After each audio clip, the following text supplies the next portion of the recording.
It's your second time. Ah, shit. Give it up for the very funny Chase B. Clap for Chase. Come on, Chase. So, racism sucks. But accidental racism is fucking hilarious. Alright, hold on, y'all still with me. Put a pin in that. You need a backstory to make that joke funny. So, I'm half black, half Mexican from Texas. You laughed, that was good. So, growing up half black, half Mexican in Houston's really weird because you're never quite black enough, you're never quite Mexican enough, but you always have a little street cred, so shit works out. Like, it's nice. Now, my dad's Mexican. I don't actually have a punchline for that. I don't know him. But my mom's black. And it was really nice. I mean, my mom was a really good mom. She bust her ass for us. She was a single mom of 2 kids, me and my sister. And she was adopted at birth by a white family. That's very important. So my mom, the black lady, was adopted by a white family and grew up on a farm in Texas.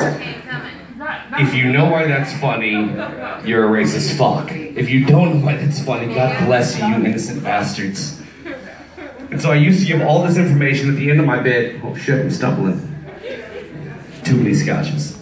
So I used to give all this information at the end of the bit, you know, get personal with the crowd and kind of try to connect until I was doing this bit in West Virginia.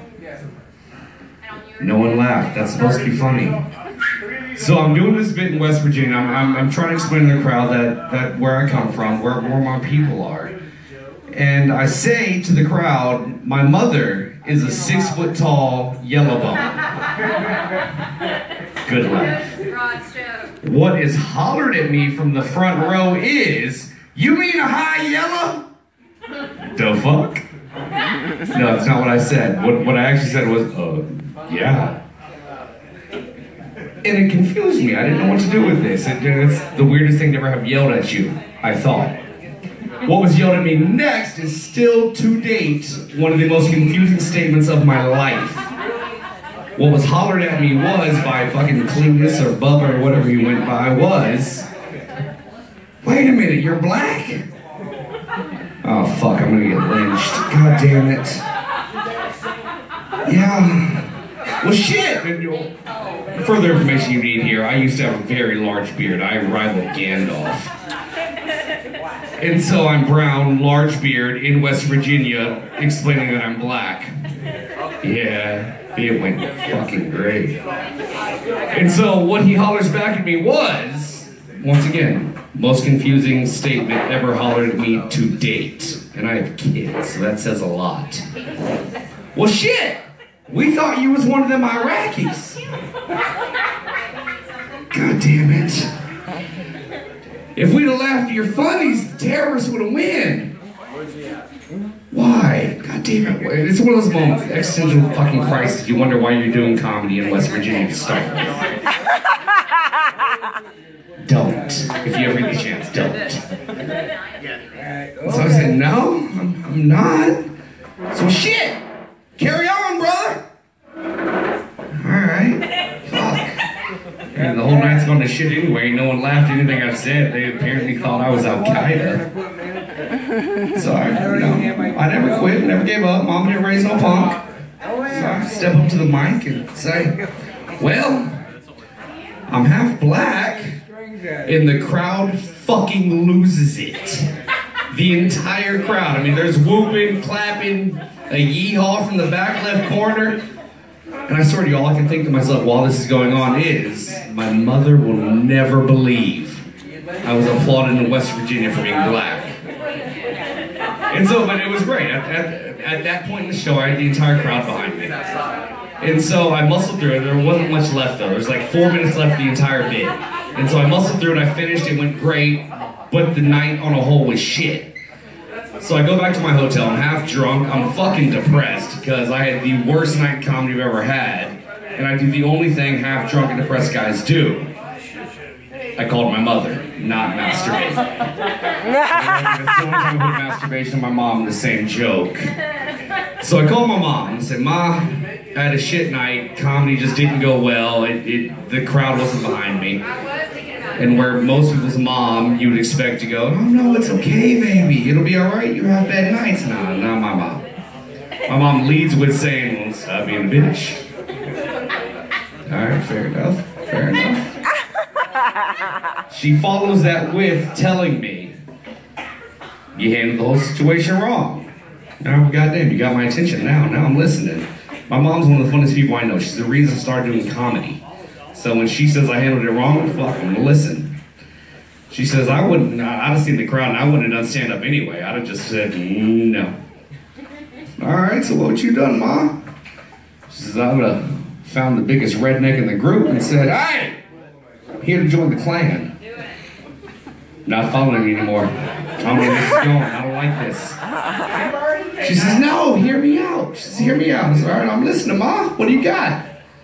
So I showed up and I said, hey, here to join the Klan. And I joined the goddamn Klan. This isn't going well. I'm brown. I don't like this. Tell them you're Italian. It'll be all right. All right. So I joined the Klan. I had to work my acceptance speech. Grand Wizard, goddammit. So I taken my hood off and my best Denzel Washington impersonation gone. Sup, nigga? My nigga. Mom, that's not gonna work. That'd got me killed. No. But she stuck behind it. She thought it was a great idea. It's my mom, though. She's fucking crazy. It's the same woman, actually. True story. Same woman who watched me fuck up every relationship ever in 4 days. It was great. As a guy, we all went through the fucking stage. We all fucked up every relationship we could touch. And so she watched me do this for like 6 months. She watched me, where most guys' moms would be like, hey, stop being a fuck stick. Stop doing everything you're doing. Not my mom, no. She says to me, she pulls me aside, she says, Chase, you should write a book entitled Women Fucking Hate Me. Like, all right, wow, that's harsh. And I really took it to heart. I felt that just in my soul. That was horrible because I knew I could do better on the title. I'm gonna fuck a relationship anyway. So I did. I put thought into it. I put effort, and I actually started writing this book. I entitled it A Smart Book About Women by a Really Dumb Man. And when it started, it was the size of a small children's book. Now, some years later, I'm rivaling Lord of the Rings. Give me another 3 months, I'll have The Hobbit topped.